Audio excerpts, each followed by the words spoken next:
Today I'm going to show you how I perform a PRP injections of the spine. This patient has a tear at his L5-S1 disc, and we're going to do a caudal epidural injection that's going to cover that disc with PRP to help it heal.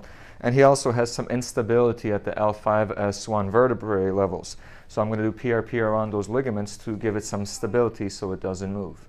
So I have already marked the area with the ultrasound. What I'm going to do next is I'm going to clean the area with a surgical cleanser. This is the same kind of cleanser that is used in surgery. And what it is going to give us pretty much a sterile field. So after I clean it, I'm going to go ahead and anesthetize it with a anesthetic, and I'm going to be using lidocaine along with ropivacaine. And these anesthetics are both short-acting and long-acting. The lidocaine will pretty quickly give anesthesia to the patient, while the ropivacaine will last a little bit longer. So after the procedure, the patient won't feel as much pain as well. So first I'm going to numb up some of the spots that I'm going to inject. There we go. Floyd, here you go, a little poke.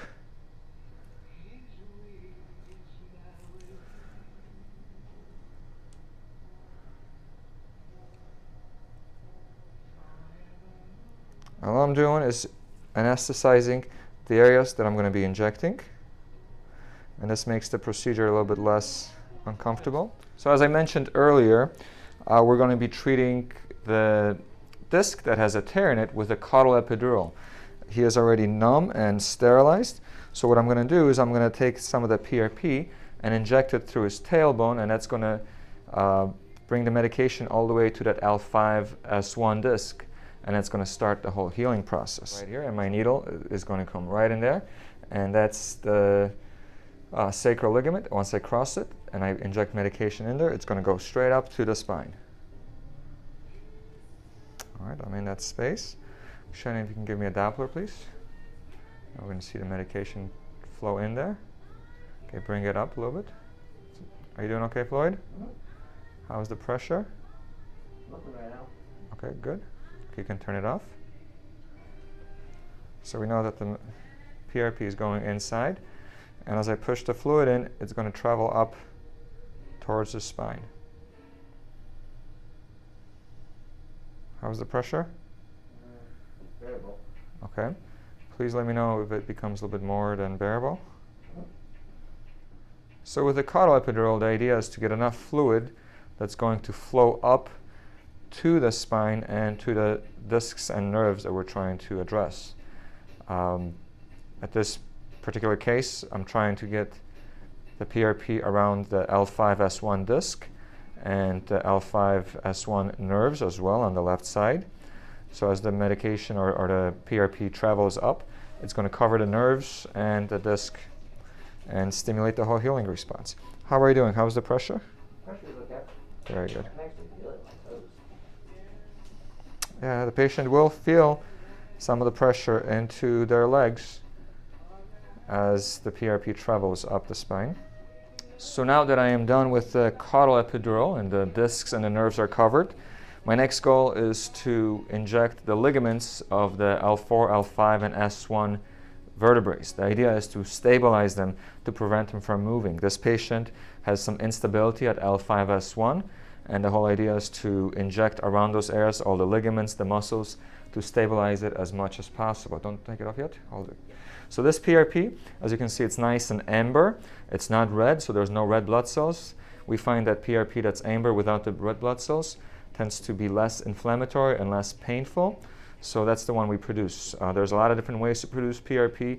We have our ways, and I believe we produce a very high quality PRP. So I have the L5 vertebrae identified, and what I'm going to do is just bring the needle up to the facet joint, and I'm going to inject some of the ligaments.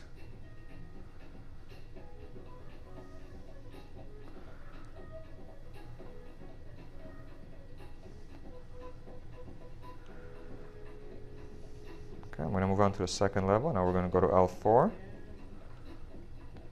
Same concept. So we can see the vertebrae on the ultrasound right now. We can see the vertebrae and the facet joints. So I'm going to use that guidance to guide my needle to get to the facet joint. Floyd, you doing okay? Yep. No problem. All right, so here we go. The needle is on the facet joint. I'm going to go ahead and inject.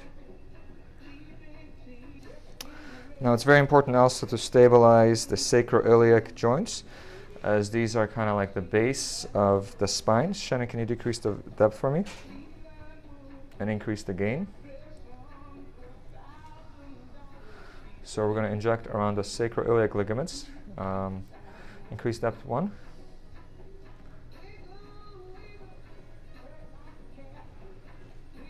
There we go, perfect. A little poke. And we're going to go to the sacroiliac joint and inject around the ligaments. Again, the whole idea of this is to stabilize the area.